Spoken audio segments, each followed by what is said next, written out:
여러분, 구악 찬양은 언제 들어도 참 기쁘지요. 아주 얼쑤하면서 어깨가 절로 흥이 납니다. 귀한 찬양 감사를 드립니다. 박수 한번 보내주세요. 여러분, 겨울이 정말 찾아왔습니다. 날이 너무 추워가지고 춥다라고 하는 말이 절로 나오고, 아마 여러분들 중에는 내복을 찾아 입으신 분들도 여럿 계시리라 생각을 합니다.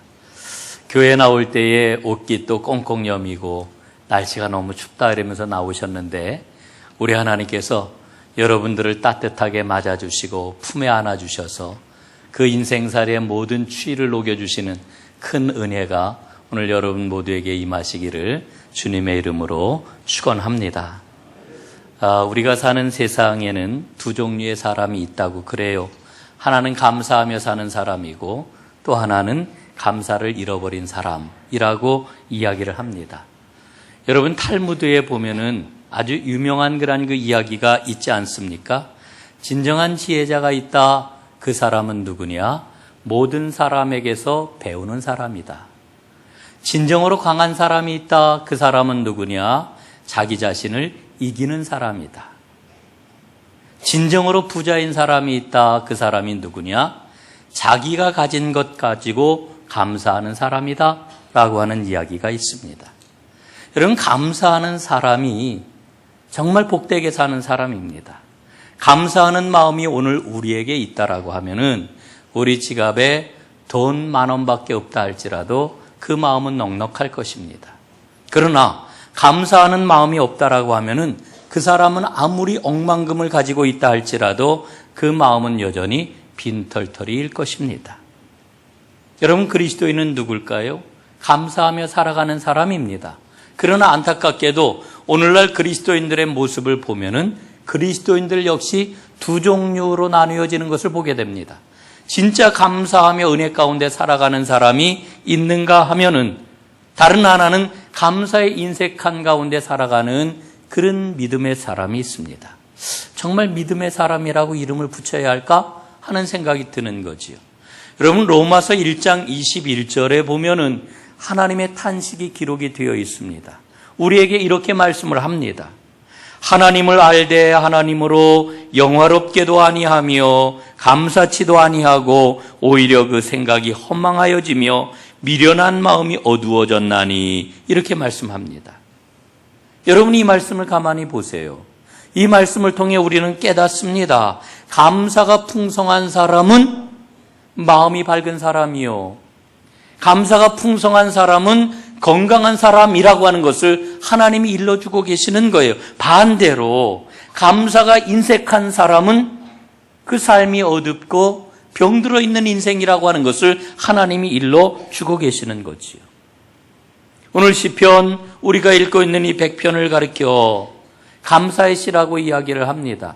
그런데 오늘 말씀을 보면은 하나님께 예배하는 사람은 감사하는 사람이라고 하는 아주 굉장히 중요한 메시지를 여기서 발견을 합니다. 4절에 보면 예배 드리러 나올 때 그 마음의 감사가 넘쳐야 된다, 이렇게 우리에게 일러주고 있는데, 여러분, 이 말씀을 우리가 읽으면서 깨닫는 바가 무엇입니까? 하나님께 예배 드릴 때에 그 예배의 내용은 감사로구나, 감사 자체가 예배로구나 하는 것을 깨닫게 됩니다. 여러분, 우리가 흔히 많이 쓰는 경구가 있어요.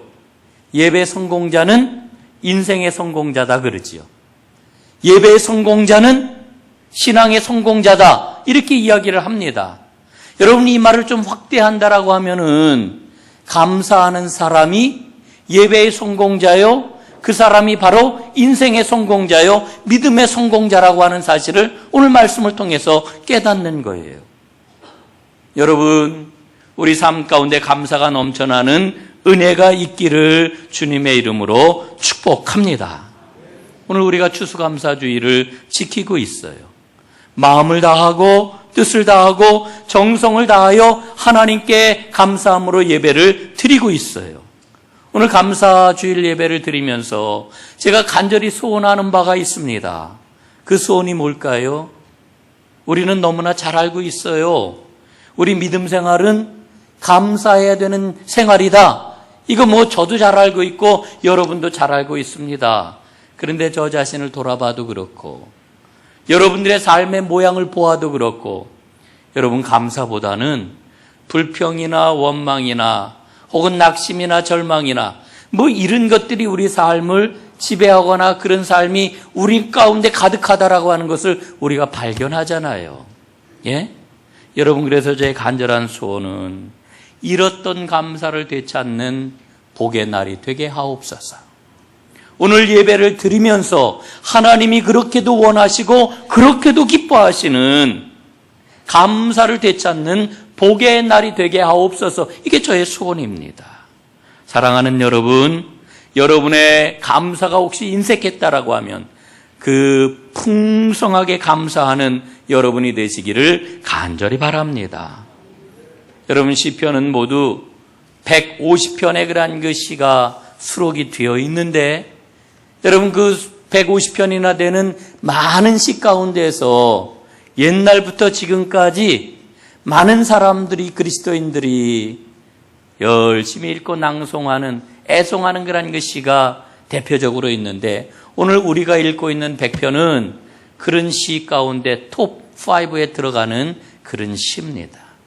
그만큼 애송하는 그런 시지요. 여러분 오늘 말씀을 보게 되면은 감사하라 감사하라 이 감사라고 하는 말이 계속 반복되고 있는 것을 보게 됩니다.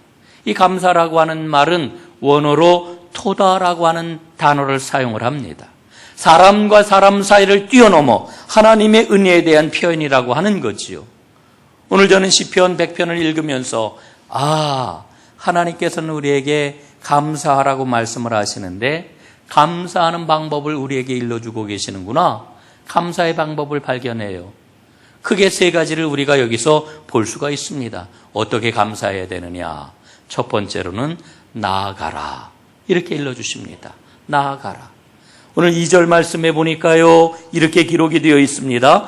기쁨으로 여호와를 섬기며 노래하면서 그 앞에 나아갈지어다. 이렇게 지금 말씀해 주고 있어요. 여러분 감사 신앙은 하나님을 부르고 하나님 앞에 나아가는 신앙, 이게 바로 감사 신앙입니다. 여러분 사실 생각해 보면은 우리가 어떻게 감히 하나님 앞에 나아갈 수가 있겠어요? 우리는 모두 다 죄인이기 때문에 하나님 앞에 나아갈 수가 없어요. 예? 그 신실하고 순결하신 하나님 앞에 죄와 허물이 많은 우리가 감히 어떻게 설 수가 있겠습니까? 그런데 하나님께서는 우리에게 은혜를 베풀어 주셨어요. 예수 그리스도의 보혈의 그 공로로 예수의 십자가 은혜를 믿는 자에게는 우리의 허물을 가리워 주시고 우리의 죄를 없다 하시고 우리로 하여금 하나님을 아버지라고 부르게 하시고 그리고 하나님 아버지께 나아갈 수 있는 은혜를 주셨단 말이지요. 오늘 그 하나님께서 우리를 지금 부르고 계시는 거예요. 그래서 그 하나님 앞에 우리는 나아갈 수가 있는 거예요. 그런데 불러주시는 그 하나님 앞에 응답하고 나아가는 길이 뭐냐? 감사라고 하는 겁니다. 불러주시는 하나님 앞에 우리가 감사할 때에 하나님 앞에 온전히 나아갈 수가 있다. 이렇게 우리에게 일러주시는 거지요. 여러분 아마 다 경험을 하셨을 것 같은데 혹은 옆에서 보시거나 손에다가 이 보라색 고무밴드 이렇게 두르고 다니는 분들 여러분 보셨을 거예요. 불평 없는 세상 만들기라고 하는 단체가 있어요. 이름 참 재밌죠? 불평 없는 세상 만들기. 지금서부터 꼭 10년 전에 미국의 아주 작은 그런 그 교회에서 이 운동이 시작이 되었습니다. 운동은 간단해요. 불평하지 말고 감사하며 살아가자는 거예요. 그래서 손에다가 고무밴드, 보라색 밴드를 딱 끼우고서는 불평하게 되면은 이 왼손에 있던 밴드를 어디에다 옮겨요? 오른손 손목으로 옮기는 겁니다. 또 불평하게 되면은 오른손 손목에 있던 밴드를 왼쪽으로 옮기는 겁니다. 예? 그러면서 내가 이렇게 불평을 많이 하고 있구나. 이거를 자꾸 깨달으라고 그러는 건데, 그러다가 21일 동안, 3주일 동안 고무밴드를 한쪽 손목에서 다른 쪽으로 옮기지 않으면은, 아, 이 사람은 불평을 극복한 사람, 성공한 사람.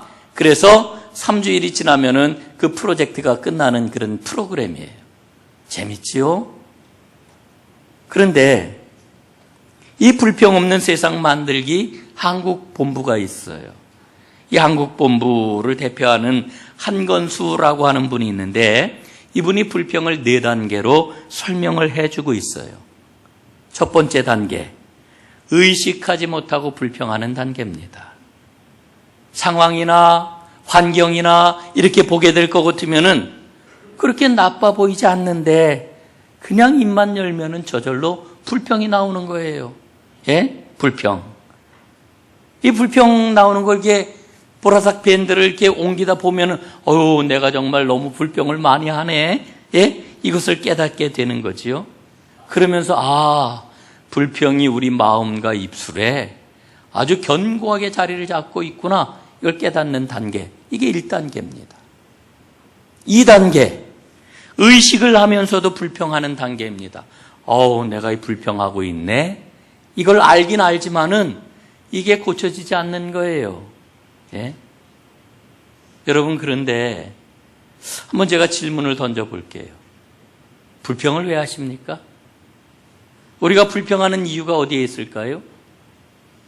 여러분, 그 불평하는 이유가 어디에 있다고 생각하십니까? 쉽기 때문에. 불평은 저절로 되거든요.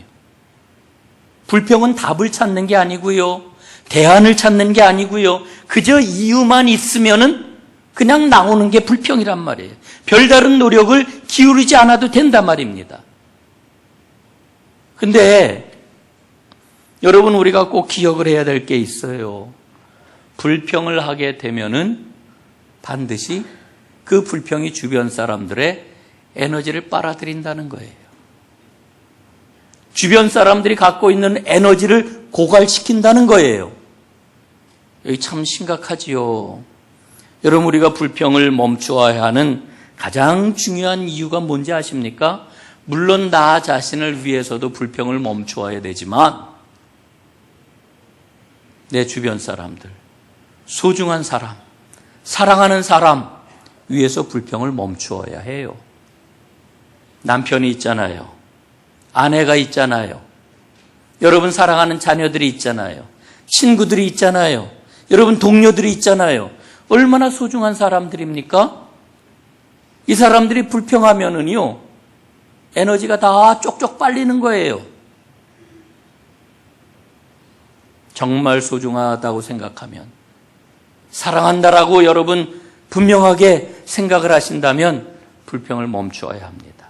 2번째 단계, 의식을 하지만 계속 불평하는 그런 단계입니다. 3단계가 있습니다. 의식을 하면서 불평하지 않는 단계예요. 이제 머릿속으로 의식을 하고 불평하지 말아야지 애를 쓰면서 불평을 막 뛰어넘는 그런 단계입니다.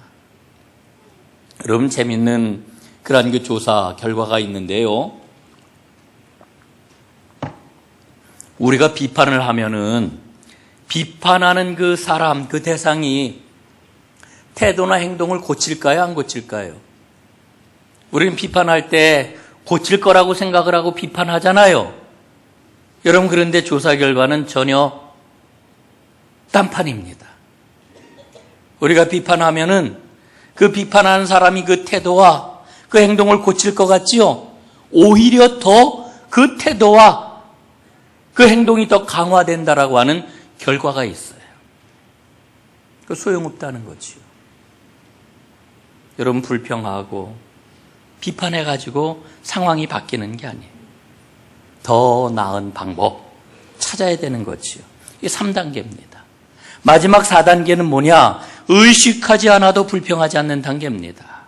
예? 의식하지 않아도. 이제 불평을 극복한 그와 같은 단계라고 하는 거예요.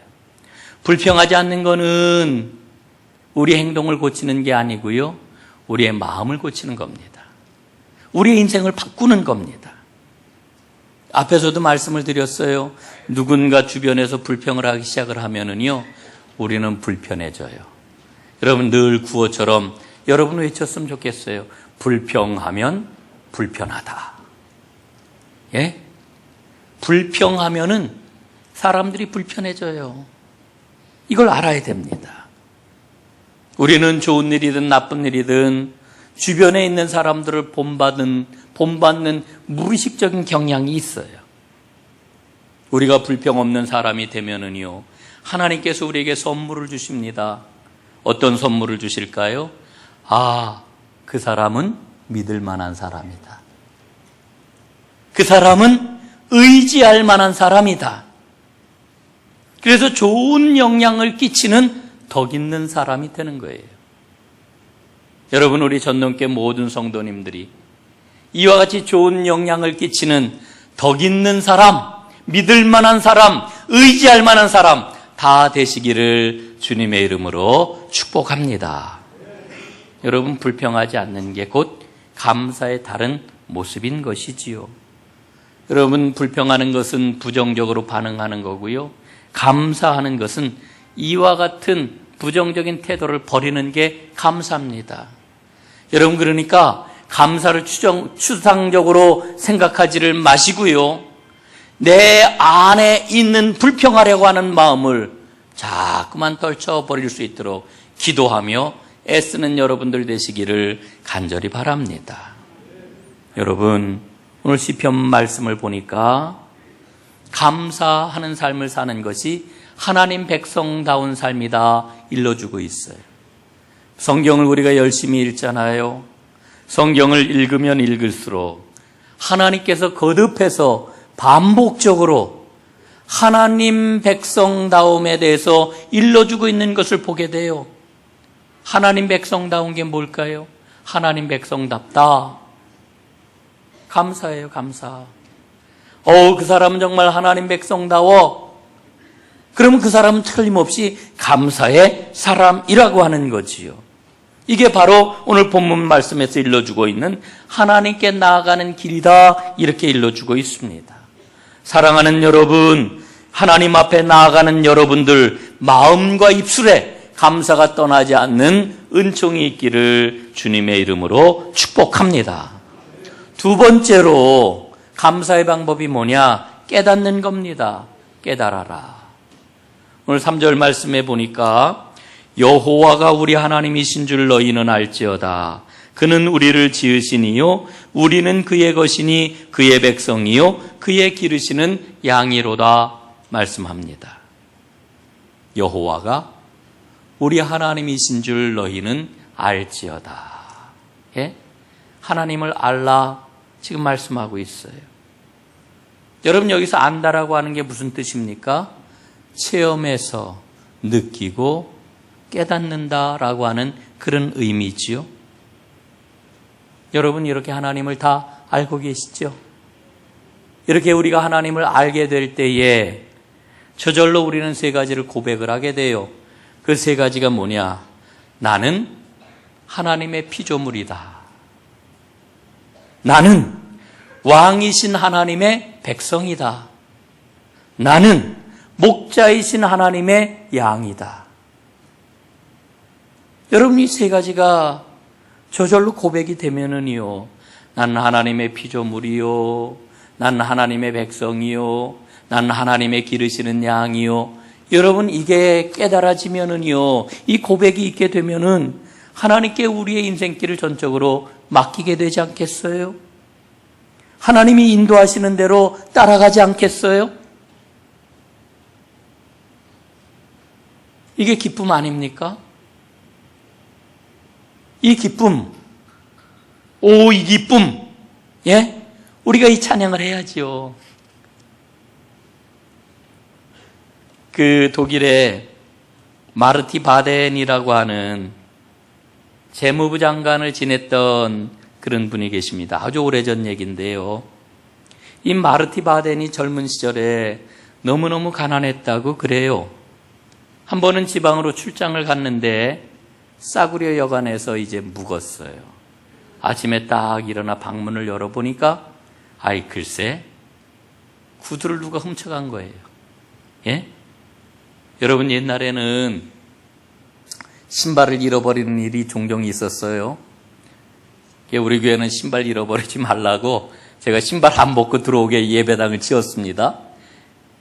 요즘은 하여간 다 신발을 신고 이제 예배당에 들어갑니다마는 옛날에는 신발을 벗고 신발장에다 신발을 놓고 그리고 예배를 드렸잖아요. 예배 드리고 나서 나와 보면은요, 어떤 경우에는 신발이 없는 경우가 종종 있었어요. 그래서 내 신발 어디 갔지? 내 신발 어디 갔지? 신발 찾는 그런 그 풍경을 우리가 가끔씩 보고 이랬는데, 저는 생각을 하기를 그 신발 누가 훔쳐갔으랴, 잘못 알고 신발을 바꿔 신고 간 거지, 저는 이렇게 생각을 합니다마는.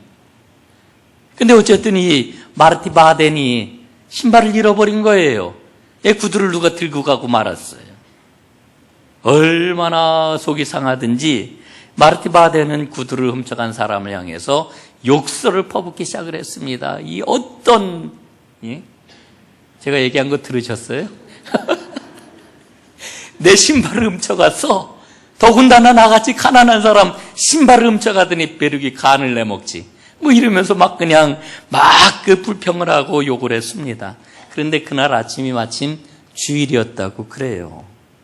예배당에는 가야 되겠는데 신발이 없으니 어떻게 해요? 그래서 여관 주인에게 사정을 해가지고 신발을 빌려 신고 예배당에를 갔답니다. 예배당에 들어가 예배를 드리는데요, 이 마르티 바덴에 눈길을 잡아 끄는 사람이 있었어요. 어떤 사람이 하나님 앞에 너무나도 간절하게, 너무나도 기쁘게 찬송을 하며 간절히 기도하며 감사하며 예배를 드리고 있는데, 경건한 예배를 드리는 그 주인공 보니까요, 두 다리가 없는 사람이었어요. 두 다리가 없는데도 뭐가 그렇게 기쁜지, 예배를 드리는 그 모습이 얼마나 은혜스러운지 그 사람이 드리는 예배를 바라보다가 마르티의 마음이 뭉클해졌습니다. 그리고는 그의 눈에 눈물이 핑 돌더니 눈물이 한 방울 뚝 떨어졌습니다. 저 사람은 신발을 잃어버린 정도가 아니라 두 발을 다 잃어버렸는데도 저렇게 기쁜 마음으로 하나님께 감사의 예배를 드리다니. 그날 예배를 드리고 나오며 마르틴 바덴은 하나님 앞에 결심을 했습니다. 다짐을 했습니다. 모든 삶에 감사하겠습니다. 그 이후에 그는 풍성한 감사의 주인공이 되었고, 그리고 지금도 독일에서 존경받는 독일의 명재상이 되었다고 그래요. 여러분 삶의 자리는 어떠신지요? 고통 가운데 시달리고 계신가요? 가난해서 여러분 주머니에 돈 10,000원짜리 하나 없이 전전긍긍하며 너무너무 고통 가운데 살아가고 계신가요? 아무도 알아주지 않는 보잘것없는 사람이라고 하는 그 열패감 때문에 여러분 주저앉고 싶지 않으신가요? 여러분, 그러나 나는 하나님의 백성입니다. 하나님이 나를 아들로 불러주셨고 나를 하나님 나라의 주인공으로 나를 인정해 주셨습니다. 여러분, 그것을 깨닫고 감사하는 여러분이 되었으면 좋겠습니다. 저는 저 자신을 돌아봐요. 아마 여러분들도 그럴 거라고 생각을 하는데, 많은 분들이 나는 내 소유권을 주장할 부동산이 하나도 없어요. 내 통장에 잔고도 없어요. 매달 들어왔다 나왔다. 많은 사람들이 뉴스를 보면서 증권이 어떻게 되고 환율이 어떻게 되고 거기에 신경을 많이 쓰면서 나의 그런 그 재산을 돌아보고 이러는데 전혀 상관이 없어요. 재물에 여력도 없고, 여러분, 그러나 나는 하나님의 아들이요 천국을 보장받은 사람 아닙니까? 여러분, 우리 모두는 하나님의 자녀가 되어가지고 하나님의 영원한 생명을 부여받고 천국을 보장받은 사람들 아니에요? 그 믿음이 있다라고 하면은 이런 감사하지 않을 이유가 어디에 있어요?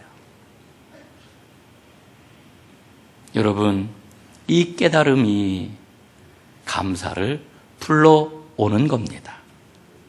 그리고 감사하는 믿음이 하나님의 사랑을 누리게 하는 것입니다.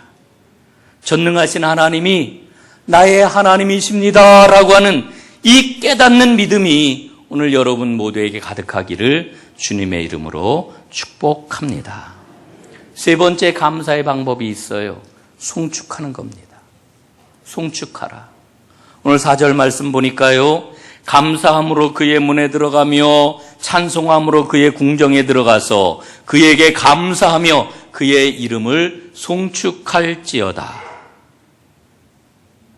이런 감사신앙은 하나님의 궁정에 들어가서 하나님의 이름을 송축하는 거라고 일러주고 있어요. 그러면 송축이라고 하는 게 뭔가요? 은혜에 대해서 감사하고 하나님을 높이는 것, 이게 송축하는 거예요. 오늘은 제가 설교를 여러분 잘 아는 그 이야기들을 계속 소개를 하고 있는데, 그러면 하나님의 주소가 2개가 있다는 이야기 들으셨지요? 하나님의 주소 아세요? 첫 번째 주소는요, 천국이고요. 2번째 주소는요, 우리 마음이에요. 우리 마음인데 감사하는 마음이 하나님의 주소래요. 저 그 얘기 듣고 정말 그렇구나. 여러분, 감사하는 마음에 우리 하나님이 그 자리에 계신다는 거지요. 하나님의 주소. 어저께 신방을 하는 중에 뜨개방을 하는 우리 김영애 권사님하고 이런저런 이야기를 나누었는데, 김영애 권사님이 그런 이야기를 하세요. 목사님, 어제 날이 막 저녁에 바람 불고 많이 추웠어요. 오늘도 춥지만 목사님, 이렇게 날씨가 차가워지고 찬바람이 불고요, 12월 달이 되면은 제가 엄청나게 바빴어요. 사람들이 얼마나 뜨개방에 많이 몰려오는지. 사람들이 왜 몰려드냐 하면은요, 12월 성탄절이 되고 연말이 되고 이러면은 모두들 사랑하는 사람에게 목도리를 떠주고, 조끼를 떠주고, 모자를 떠주고, 장갑을 떠주고, 이게 손으로 떠가지고 선물을 하려고 열심히 뜨개질을 하기 때문에 정말 예배 참석하기 어려울 정도로다 그렇게 사람들이 많았대요. 그런데 이제는 그게 다 사라진 것 같아요. 그러면서 우리 김 권사님이 마지막으로 하는 얘기가, 목사님 너무 삭막해요. 제가 그 이야기를 듣고 보니 정말 그런 것 같더라고요. 주변을 돌아보면은 탄식이 나옵니다. 감사하는 마음 찾기가 어려워요. 오늘 우리가 어린이들하고 청소년들하고 함께 예배를 드립니다마는, 여러분, 물질적으로 우리가 좀 넉넉해지고 풍성해지면서요, 감사를 잃어버렸어요. 우리가 모든 걸 너무나 당연하게 생각해요. 당연하게. 다 당연한 걸로 생각을 해요. 부모가 자녀에게 행하는 일, 그리고 서로가 서로에게 대하는 일, 그저 받으면 주는 거, 뭐 이렇게 생각을 하면서 당연한 걸로 생각을 하니까 감사가 사라져 버리고 마는 거예요. 여러분, 우리는 믿음의 길을 걷고 있습니다. 믿음의 길을 걷고 있는 사람들 마음속에 항상 살아 움직이는 활활 타올라야 하는 불꽃이 여러분 감사의 불꽃이에요. 감사는 우리의 인생을 새롭게 해석하는 하나님의 키워드입니다.